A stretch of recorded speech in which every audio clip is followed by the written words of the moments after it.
So, before I get too deep into making videos about this car, I figured I'd sit down and explain what I'm going to do so that when I just post up videos randomly, you know where I'm coming from. So the car here in question is my 83 AMC Eagle SX4, and I think the best places to start is with a concept. And I have an idea of what I want this car to be. So first off, first things first, what is this car going to be used for? What am I going to do with it? I want this car to be able to be used like a stock vehicle. So what that means is street car, 100% street car, full interior, stereo, good HVAC, that kind of stuff. I also want it to perform well. And I want to be able to do a little bit of kind of grassroots motorsport type stuff like rallycross and autocross. But let's step back to where I started here with a concept. What do I want this car to be? Well, this car is an 83. And if I'm to go a little bit over into fantasy land, perhaps there's an alternate dimension or reality where AMC decided they wanted to stick their foot in that good old Group B water and wanted to homologate a version of the SX4 for rally. And that's kind of the concept from which I'm driving this build behind, is what would AMC build as the homologation version, the production homologation version of a car they would run in Group B. So obviously, it's not obvious. So how am I going to interpret that concept? Number one, I'm not going to try to be period correct. That's just outside of the scope of what my budget and what I want to do with this car is. I want it to be kind of a cool, period-ish type thing. So I'm not going to go throw in a brand new double din head unit in it and, like a 2J. So stuff will kind of stay centric to that era and to the AMC brand, but not 100%. So let's get into what the car is going to be. The car, we'll start with aesthetics. I'm not sure what I'm going to do as far as paint and body goes, but body's going to remain largely stock. I would like to get a Spirit AMX chin spoiler for it. And the most important thing is I want to lower the car a lot. Stock, these cars are really tall, taller than they need to be for anything rally, really, and certainly taller than they need to be for sports car duty. And we'll touch on how I'll achieve that later. But continuing on aesthetics, the body, for the most part, is going to remain stock. Paint color may change. I'm thinking this thing would look awesome in black. As it sits, the white, this right now, I think we may get it on the street kind of as is a little bit, do my rust repair and kind of patch that up, and then work out suspension stuff and whatnot while it's kind of tidied up, but still not in that perfect stage. So anyway, paint color probably will change. It's probably going to become a single color, not the two-tone. So that covers aesthetics. Oh, interior aesthetics. I would love to find a seat that really embodies that kind of 80s sports car funkiness. So right now what I have in mind is the Pro Car Rally seat, and I know they're pretty common. You can find them. I certainly could buy new ones. My plan is to reupholster whatever I end up with and do my own upholstery that'll be that'll kind of fit the vibe a little better and look a little more stock, because I don't really like the way they do their upholstery to begin with, and their materials aren't as nice as I would like. So that's seats. Other than that, interior is going to probably remain mostly stock.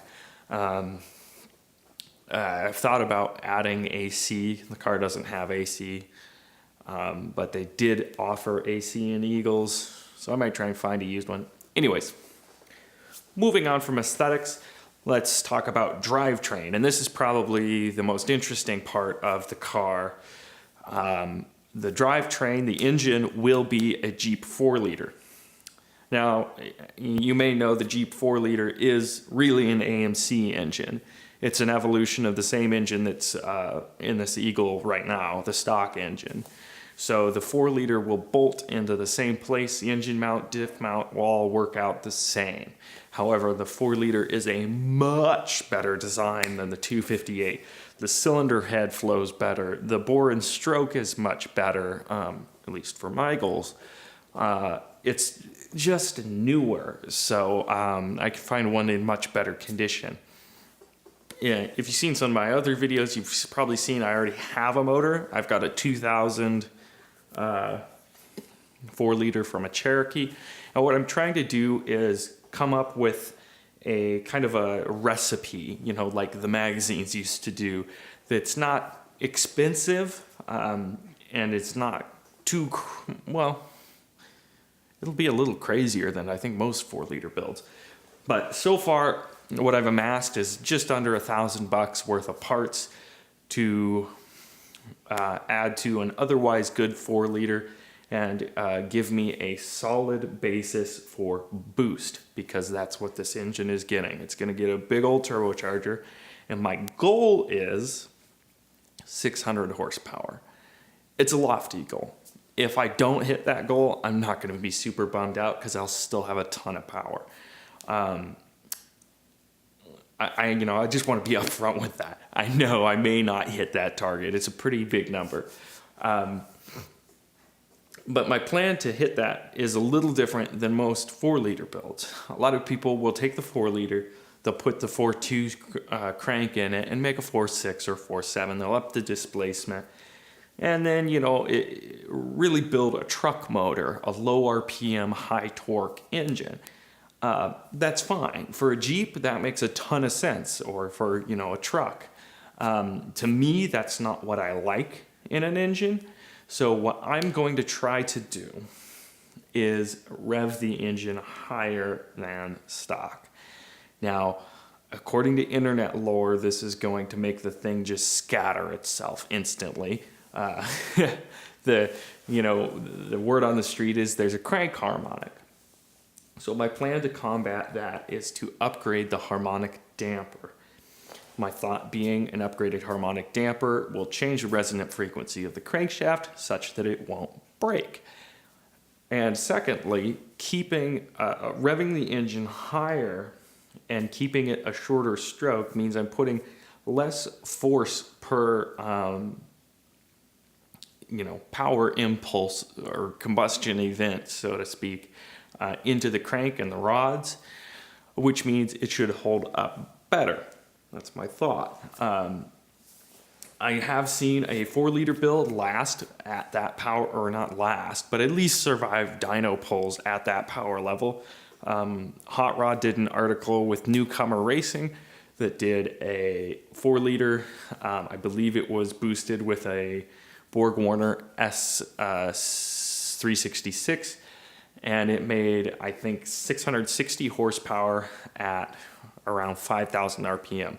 So when you do the math with that, that's a ton of torque. It made something like 700 foot-pounds of torque. And the way I think about this stuff, torque is directly correlated with cylinder pressure and thus forces going into the rod and the crankshaft. It's also worth noting that that was with a 4.6 or 4.7. It was a stroker build. So my goal is to make peak power at 6,500 RPM. And if I'm making that same 660 horsepower number at that RPM, I'm making a smaller torque number, which means I'm putting less force into the rods, less force into the pistons, less force into the block. So hopefully that plan will work out for a kind of peaky, revvy engine that will last a little longer. And we've got to stay consistent in our conception of engines and how these things work.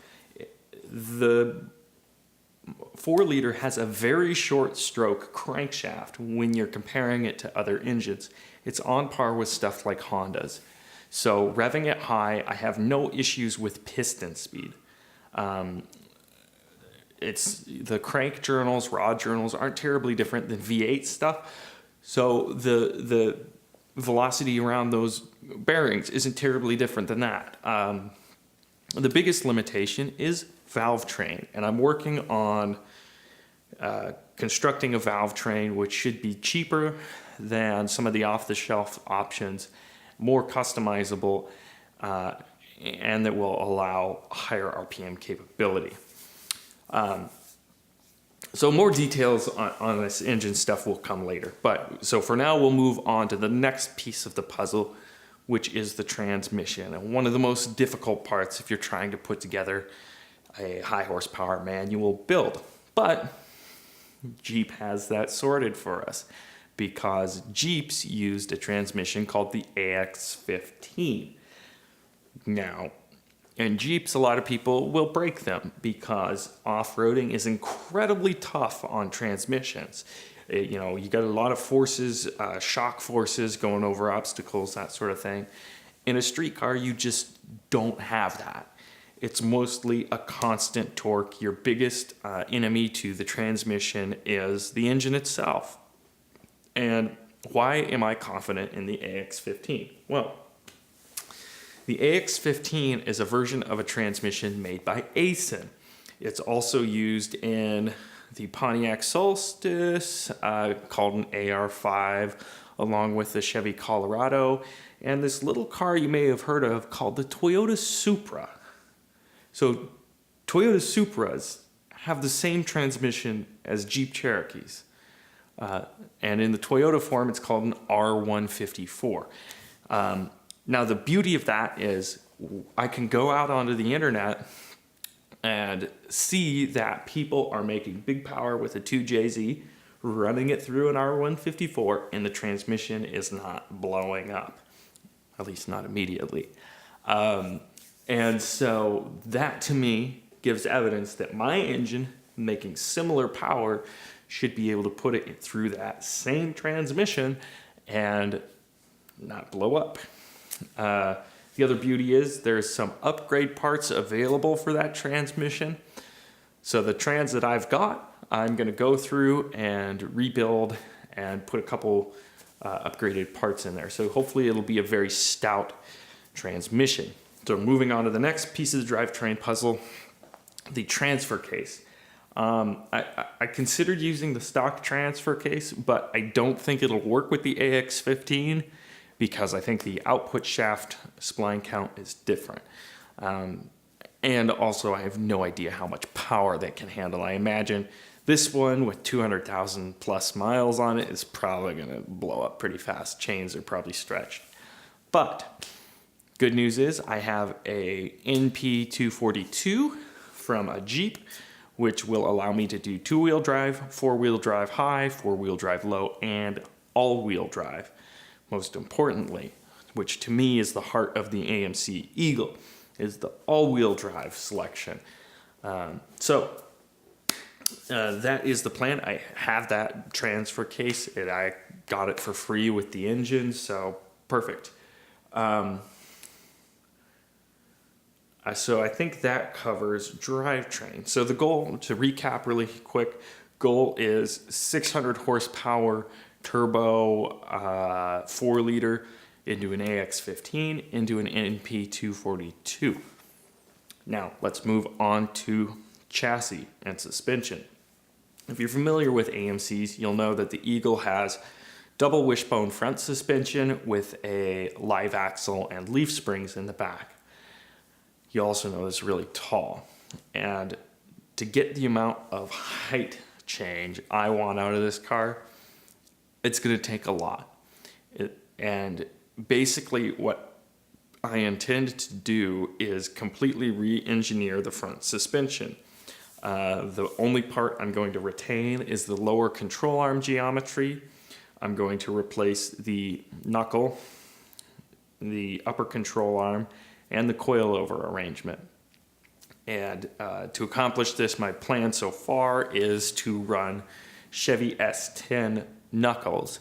The reason being, I can actually, if my bench racing is correct here, I can run AMC Eagle hub assemblies in the S10 knuckles.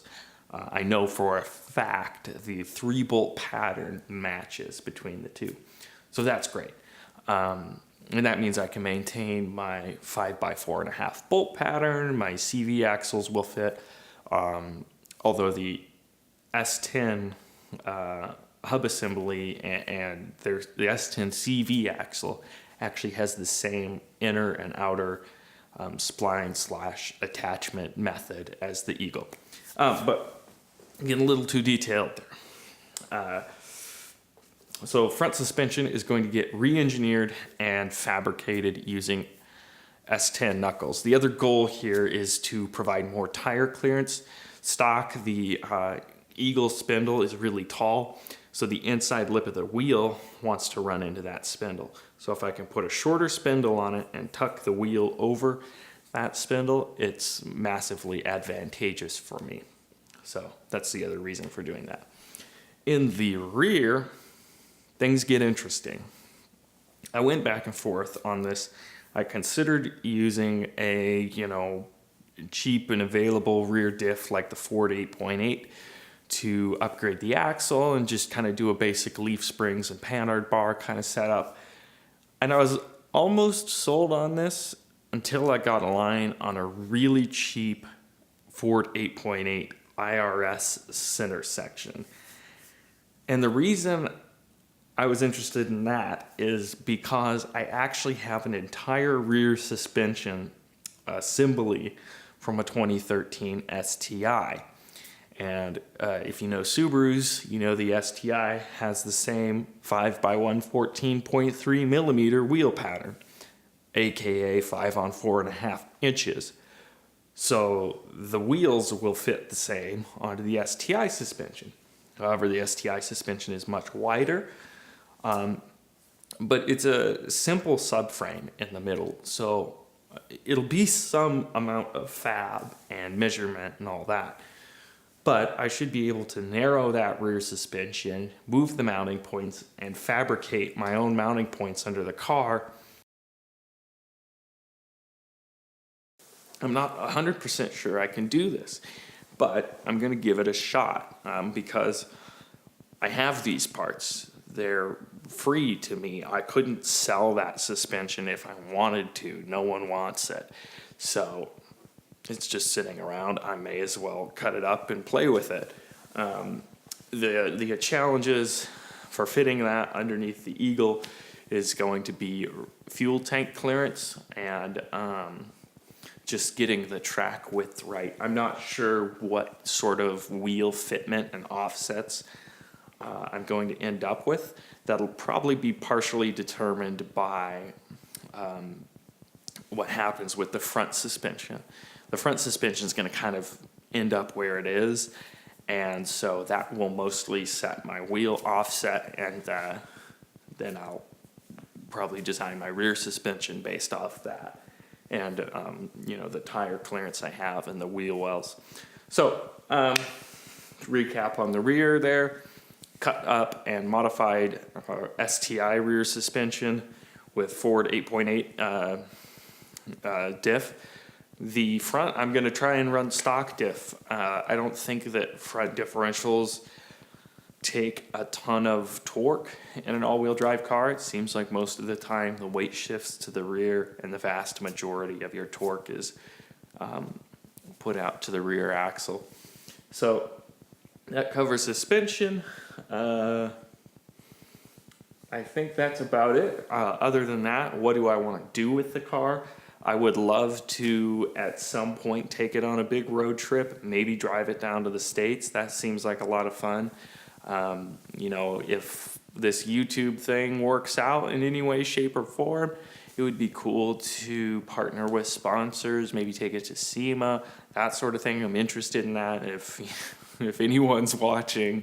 But other than that, I'd like to do car shows, motorsports things, autocrosses, rally crosses. I would like to be able to drive it in the winter, which is part of why I want to be diligent on rust repair and sealing underneath the car. I want to bring it up to a modern spec so that I can, use the damn thing. That's one of the worst parts about old cars is the anxiety of road grime. You're like, oh, I don't want to get it dirty because it might rust.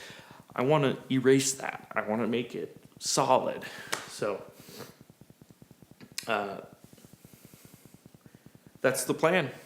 Other ancillary details, I want to make the tone more like a sports car than like a truck. So, I'm not going to run Flowmaster mufflers or, like a reflection style muffler. I'm going to run absorption style mufflers. It'll probably have a fairly large diameter exhaust, big single exhaust to flow the, exhaust from the turbo and not hold me back in turbo stuff. But yeah, I think that covers about everything. Other than that, moving forward, I'm kind of diving into engine stuff right now, so you'll see a couple videos on that. Get my parts list together to order everything and pull the trigger on that engine parts. And today, I think I'll shoot another video diving into rust repair, cutting off the rocker panels, and starting to go on that. So stay tuned. Thanks for watching. Like, subscribe, dislike, go do something else. I don't know. Bye.